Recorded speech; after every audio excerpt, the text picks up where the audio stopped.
Gold, trusted gold buyers. మీరు తాకట్టు పెట్టిన బంగారాన్ని విడిపించి ఈ రోజు ఉన్న మార్కెట్ ధరకు కొనబడును. స్వామిజీ, శివుడి గురించి మాట్లాడుకున్నాం కదా. శివుడిని అంటే మిగతా అందరి దేవుళ్ళను కూడా మన ఆధారం కోసమే అయి ఉండొచ్చు, ఇంకే రకంగా అయినా అయి ఉండొచ్చు. రూపం లేకపోయినా ఒక అమ్మవారంటే ఈ రూపం, శివుడు అంటే ఈ రూపం, అట్లా అందరి దేవతలకు అన్ని రూపాలుగా ఒకటి మన మైండ్లో ఉండిపోయింది. కానీ శివుడిని మాత్రమే ప్రత్యేకించి లింగ రూపంలోనే మనం ఎక్కువగా పూజిస్తూ ఉంటాము. అందులో కూడా మళ్ళీ రకరకాల లింగాలు, ముఖ్యంగా పార్థివ లింగానికి చాలా ప్రత్యేకత ఉంది అని చెప్తూ ఉంటారు. ఏంటి ఆ ప్రత్యేకత? పార్థివ లింగాన్ని మనం ఆరాధించడం వల్ల ఎటువంటి ఉపయోగాలు ఉంటాయి? ఇవన్నీ వైజ్ఞానికమైన మూలాలతో, ఇవన్నీ సైంటిఫిక్ ఇన్స్ట్రుమెంట్స్తో కూడి ఉన్నటువంటి సెట్టింగ్స్. ఇవల్ల ఈ ప్యాటర్న్ అంతా కూడా అవన్నీ కూడా ఒక్కొక్క రకమైనటువంటి సందర్భానికి, ఒక్కొక్క రకమైనటువంటి ధర్మానికి, స్థితికి, అవస్థకు సంబంధించినటువంటి పూజనీయతలు. ఒక్కొక్క లింగాన్ని ప్రొవైడ్ చేసి మీరు ఈ పాదరస లింగానికి పూజ చేయండి అన్నప్పుడు ఆయన స్థితి ఎలా ఉన్నది, అప్పుల్లో ఉన్నాడా, రోగగ్రస్తుడై ఉన్నాడా, శాపంలో ఉన్నాడా, కర్మలో ఉన్నాడా, పాపంలో ఉన్నాడా, ఈ విధమైన లింగానికి నువ్వు పూజ చేసి ఆ లింగోదక అభిషేక జలమును ప్రోక్షణ చేసుకుంటే పాప ప్రక్షాళన జరుగునని అనేక లింగాలను ఋషులు దర్శించి ఇచ్చారు. లింగం ఒక కన్ను, ముక్కు, చెవి, చేతులు, అవయవాలు లేకుండా నిరాకార స్థితిలో ఎందుకు ఉంటుందంటే అమ్మ, ఈ బ్రహ్మాండం అంతా కూడా అదే స్థితి కాబట్టి, చివరికి ఈ బ్రహ్మాండం అంతా అదే స్థితిలో లయం అవుతుంది, నిరాకారంగానే మారబోతుంది. కాబట్టి సత్యాన్ని చూపించేటటువంటి కోణం అది ఆ శివలింగ ఆకృతి. అందుకే మనకు చెప్తుంటారు కదా, సత్యం శివం సుందరం అని. అవునండి. చివరికి సర్వం అదే ఆకారం లేని స్థితిలోకి వెళ్ళిపోతుంది, నిరాకార స్థితిలోనే ఉండిపోతుంది. ఇవన్నీ మధ్యలో పోయేవి కాబట్టి సత్యాన్ని తెలుసుకొని పూజించు అనడానికి ఆ శివలింగ ఆకారం. అద్భుతం. జన్మ ఎత్తిన తర్వాత ఒక్కసారికి శివునికి నమస్కృతాంజలి చేస్తే ఆ జన్మ పరిపూర్ణమైనట్లే. చాలా ముక్తిదాయకం శివలింగ ఆరాధన, శివలింగ పూజ, శివుని యొక్క ఆరాధనలు. విశేషించి కార్తీక మాసంలో ప్రతి మహిళ సంధ్యా సమయమునందు, ప్రదోష కాలమునందు శివలింగము ముందు చక్కటి దీపాన్ని గనక వెలిగించి నమస్కారం చేసుకుంటే ఆమె ఇల్లు, ఆమె సంసారం పండుతుంది, చల్లగా ఉంటారు. చాలా విశేషమైన ఫలితాలు ఉంటాయి. స్వామిజీ, శివుణ్ణి పూజించే వాళ్ళలో చాలా మందిలో ఒక సందేహం ఉంటుంది, అది నాకు కూడా ఉంది. శివుణ్ణి ఆరాధించే వాళ్ళకి ఆయన అనుకున్నవన్నీ తీరుస్తాడు, కానీ ఎక్కువగా పరీక్షలు పెడుతూ ఉంటాడు, చాలా కఠినమైన ఇబ్బందులకు గురి చేస్తుంటాడు, ఆ తర్వాతే ఆయన ఏదైనా మనకి ఇవ్వదలిస్తే ఇస్తాడు అని చెప్పి అనుకుంటూ ఉంటాం. ఇది నిజమే అంటారా? శివుడు, విష్ణు, బ్రహ్మ, అమ్మ ఇక్కడ ఎవరు కాదు, దేవతలు కాదు ఈ కాన్సెప్ట్. జన్మ కష్టపడుతుందంటే దానికి ఒక విలువ ఉంటుంది. కారణం, మనకు విలువైనది ఏదైనా దక్కాలంటే అది దక్కే కోణంలో ఇబ్బందులతో అది దక్కింది అంటే దాని విలువ మనకు తెలవాలనే మనకు ఇబ్బందులు వస్తూ ఉంటాయి.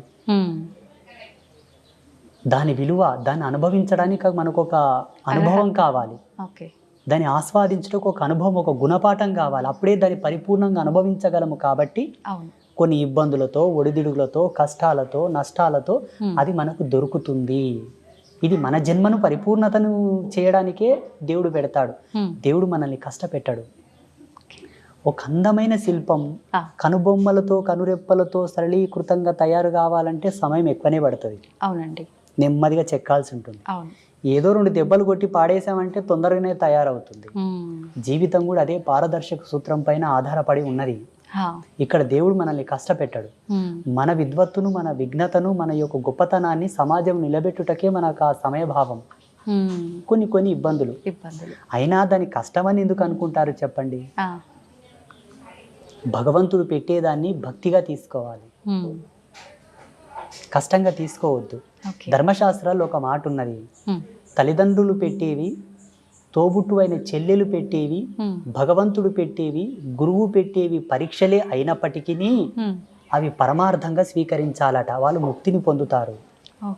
మళ్ళీ అక్కకు, అన్నకు, తమ్ముడికి నియమం లేదు చూడండి. చెల్లి అదేంటో కానీ చెల్లి, తల్లి, తండ్రి, గురువు, దైవం, వీళ్ళు పెట్టేవి పరీక్షలు కాదు. ఒకవేళ పరీక్షలే అయినప్పటికీ అవి పరమార్థములని స్వీకరించువాడు ముక్తిని పొందగలడు, ఈజీగా పొందుతాడు.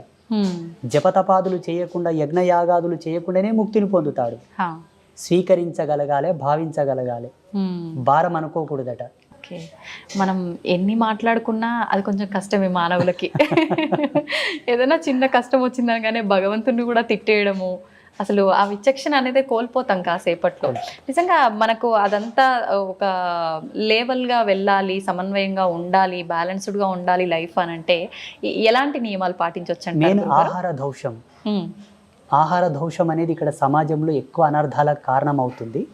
అందుకే ఆరంభం నుంచి వేదారంభ కాలం నుంచి కూడా శాకాహార భోక్తవ్యం చేయండి. శాకాహార భోక్తవ్యం చేత జన్మ పరిపూర్ణమైనటువంటి ఆలోచనలను సృజించుకోగలదు, తీసుకోగలదు, తనను తాను నియంత్రించుకునే కంట్రోలర్గా మారగలడు. ఆలోచన విధంగా వ్యవహారికంగా తనను తాను ఇంద్రియ నిగ్రహం వైపు మరలించుకోగలడు. అందుకే శాకాహార భోక్తవ్యం చేయండి. మనకు ధర్మశాస్త్రాల్లో క్లియర్గా చెప్పి ఉన్నారు ఋషులు, ఆహారం, విహారం, విచారం, నిద్ర, ఆహారం, బ్రహ్మచర్యం. ఈ మూడింటిని ఎవరైతే పాటిస్తారో వాళ్ళు నడిచే దేవుడు. ధ్యానం వల్ల కూడా సాధ్యపడుతుందా గురించి? ఆధ్యాత్మికత 3 కోణాల్లో ఉంది. భక్తి మార్గంతో కొందరు, ధ్యాన మార్గంతో కొందరు, జ్ఞాన మార్గంతో కొందరు, యోగ మార్గంతో కొందరు, త్యాగ మార్గంతో కొందరు. త్యాగం అన్నీ, అక్కడ భక్తి లేదు, పూజ లేదు, యోగ లేదు, ఏమీ లేదు. అవధూత తత్వంలో ఉండడం వల్ల కూడా ముక్తిని ఆస్వాదించవచ్చు, మోక్షాన్ని పొందవచ్చు. ఈ 5 మనకు ప్రధానం. భక్తి మార్గంలో ఈ చాప్టర్ అంత వస్తుంది. కార్తీక దీపాలు, సోమవార వ్రతం, మంగళవార వ్రతం, బొట్లు పెట్టడం, మడిగట్టుకోవడం, నైవేద్యాలు అర్పించడం, పుష్పయాగం, హోమ ధూమాలు, ఇది భక్తి మార్గం.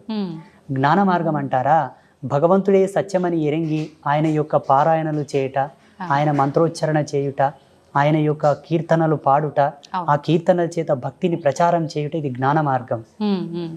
అయితే ఇప్పుడు ఈ ధ్యానం చేయడం అనేది, ఏకాగ్రత అనేది అందరికీ కరెక్ట్గా సరిపడదు. చాలా రకాల ఇంకా పిచ్చి పిచ్చి ఆలోచనలు వచ్చి ఇంకా వద్దు అని కూడా ఒక వైరాగ్యానికి వెళ్ళిపోతుంటారని అంటుంటారు. నిజంగా అందరికీ సాధ్యపడాలంటే ధ్యానంలో కూడా ఏమైనా చిన్న మెలకులు ఏమైనా ఉన్నాయంటారా? ధ్యానం చేయుట అందరికీ సమంజసమే, కానీ ఆ ధ్యానం నువ్వు చేస్తున్న పద్ధతి తెలియవలే ఫస్ట్. ఈ మధ్యలో చేస్తున్నటువంటి ధ్యాన కేంద్రాలు అనుకోండి, మెడిటేషన్స్ అనుకోండి, యోగా సెంటర్లు అనుకోండి, అవన్నీ కూడా సమ్ క్లాసెస్, టీచింగ్ ప్రాసెసెస్ తప్ప పరిపూర్ణమైనటువంటి విద్వత్తును అవి తీసుకురావు, ఎరుకలోకి అవి తీసుకురావు, అది పరిపూర్ణత చెందించవు. మేము ఒక ధ్యాన మార్గంలో, ఒక యోగ మార్గంలో ఉన్నవాళ్ళం కాబట్టి టీవీలలో, వీడియోలలో చూస్తూ ఉంటాము. అందరిని ఒక చోట కూర్చోబెట్టి ముక్కు మూసుకోమంటారు, ఏదో చేయమంటుంటారు, కానీ అనుభవానికి తక్కినది అది లేదు. వాళ్ళ ఇష్టానుసారంగా వాళ్ళు చేస్తున్నారు. అది వారి అనుభవం ప్రకారం నలుగురికి చెప్తున్నారేమో. అక్కడ సత్యం అనేది లేదు అని నేను అనుకుంటున్నా. నాకైతే అర్థమైంది అది. మళ్ళీ వాళ్ళకి ఎలా అర్థమైందో నాకు తెలియదు. ఋషి పరంపరానుగతంగా అయితే అక్కడ జరగటం లేదు. చూడము, ఒకటే మాట, యథాతథముగా వాస్తవికతను గనక పాటించిన వాడు లాభాలు పొందుట తథ్యము. అవాస్తవాన్ని, అభూత కల్పనలు గనక నువ్వు పాటించినావు అనుకో, పిచ్చోస్త తప్ప లాభం రాదు. అవునండి, ఇది సత్యం. ఇది అందరు గ్రహించగలగాలి, ప్రేక్షకులు కూడా. అంత మాత్రానికి ఏదైనా లాభం ఉన్నా అవాస్తవానికి అది లైఫ్ లాంగ్ అనేది ఉంటుంది అని చెప్పలేం. ఏదో ఒక రోజు అది బయట పడిపోతుంది, దానికి తగ్గ ప్రతిఫలం వాళ్ళు అనుభవించాల్సి వస్తుంది. ఇప్పుడు కార్తీక మాస శుభ సందర్భాన మీరు ఇక్కడికి రీచ్ చేశారు కాబట్టి, కార్తీక మాసంలో దుర్గావ్రతం ఒకటి ఉన్నది. చాలా మంది కార్తీక మాసం అంటే శివకేశవులకు అన్వయం చేసి ఉభయ తెలుగు రాష్ట్రాల్లో దీపాలు పెట్టడం, పూజలు చేయడం ఉన్నది. అవునండి. శివకేశవుల యొక్క ధర్మపత్నులు కూడా ఒక వ్రతం చేశారు కార్తీక మాసంలో. ఎవరి వ్రతం చేశారు? మీరేమో కృష్ణుడు దేవుడు, రాముడు దేవుడు అంటున్నారు. వాస్తవంగా రాముడు, కృష్ణుడు ఇద్దరు కూడా దేవతలే, దేవుళ్ళే. ఋషులే వాళ్ళకు యజ్ఞ పట్టం ఇచ్చారు, యోగదత్తం చేశారు. నేను కూడా చెప్తాను. శ్రీకృష్ణ పరమాత్మ యొక్క ధర్మపత్ని సాక్షాత్తు లక్ష్మీ అంశ సంభూతురాలైన రుక్మిణీదేవి కూడా కొందరు వ్రతాలు చేసింది. ఎవరి వ్రతం చేసింది?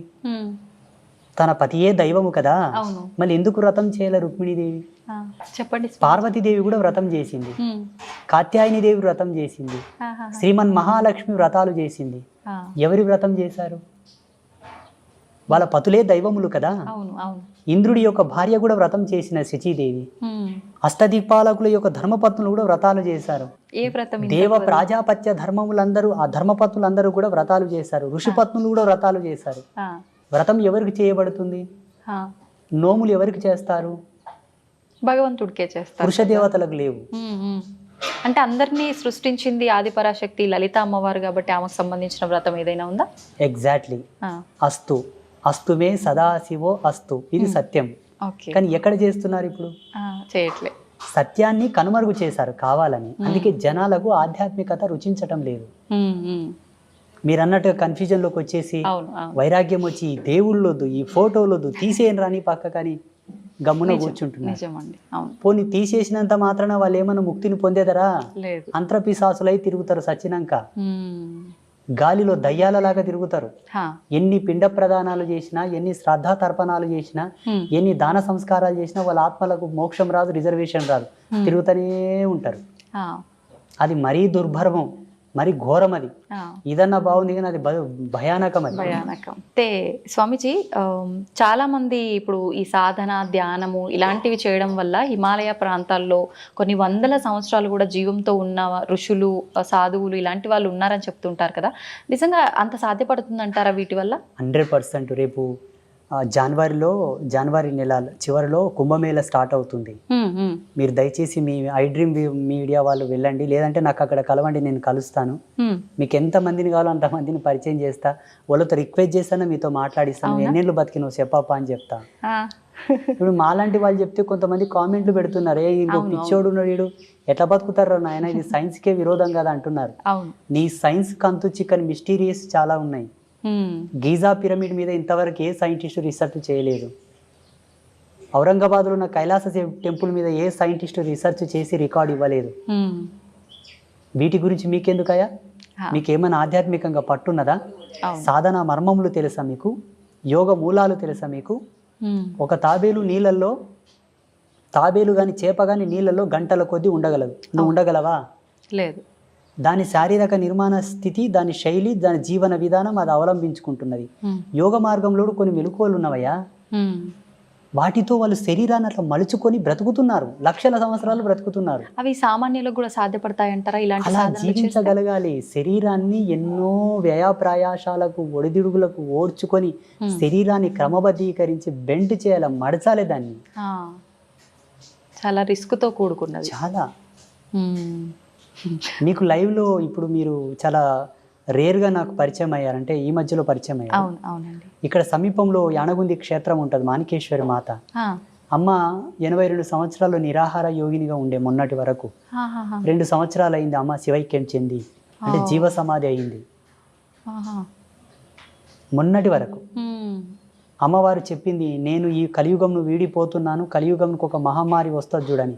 అమ్మవారి సమాధి చెందిన వారంకే కరోనా ప్రవేశించింది భారతదేశంలో. ఇంతకంటే లైవ్ సాక్ష్యం ఏం కావాలి? ఆమెకు తెలుసు కదా ఈ మహమ్మారి వస్తుందని. అమ్మ ఇంకొక మాట కూడా అన్నది, ఏంటండి?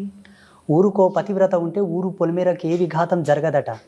ఆ పతివ్రత ధర్మంతో ఊళ్ళో ఒక సాధువు ఉంటే ఆ ఊరికి ఏ విధమైన అనర్థాలు జరగవట. అలాగే ఈ భారతీయ భౌగోళిక స్థితికి మాలాంటి తాపసులు అడ్డున్నారా, అందుకే మహమ్మారులు ప్రవేశించటం లేదు. నేను వెళుతున్నాను, వస్తుంది మహమ్మారి, దీన్ని ఆపగలిగినటువంటి యోగకర్తం ఏదైనా చేయండి అన్నది అమ్మవారు. వాస్తవంగా అమ్మవారు పోయినమ్మనే భారతదేశానికి కరోనా వచ్చింది. అంతకన్నా ముందు వేరే దేశాల్లో నా తాండవం ఆడింది మొత్తం. అమ్మవారు చెప్పిన వాక్కును అనుసరించే మన పీఠంలో గోమాత కళ్యాణం చేసి లోక కళ్యాణానికి ధారపోసాం ఆ యజ్ఞశక్తిని. మళ్ళీ కరోనా వెళ్ళిపోయింది.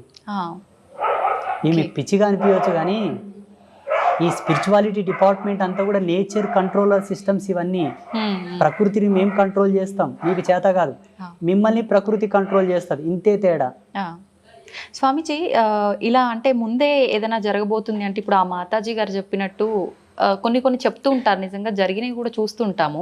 మళ్ళీ అలాంటిది ఒక బ్యాక్టీరియా రాబోతుంది అని కొంతమంది చెప్తున్నారు. లేదు అంటే రకరకాల ప్రళయాలు రాబోతున్నాయి అని చెప్పి, మొన్న రీసెంట్గా అక్కడ జల ప్రళయాలు జరిగాయి కదా, అలాంటివి కేరళ సైడ్, అలాంటివి మళ్ళీ మన దగ్గర కూడా వచ్చే అవకాశాలు ఉన్నాయని చెప్పి, చాలా ప్రాణ నష్టం కూడా జరుగుతుందని చెప్పి కొంతమంది చెప్పారు ఆ మధ్యకాలంలో. మళ్ళీ అలాంటివి ఏమైనా రాబోతున్నాయంటారా? ఈ భారతదేశం చాలా గొప్పది, మనమందరం గర్వపడాలి.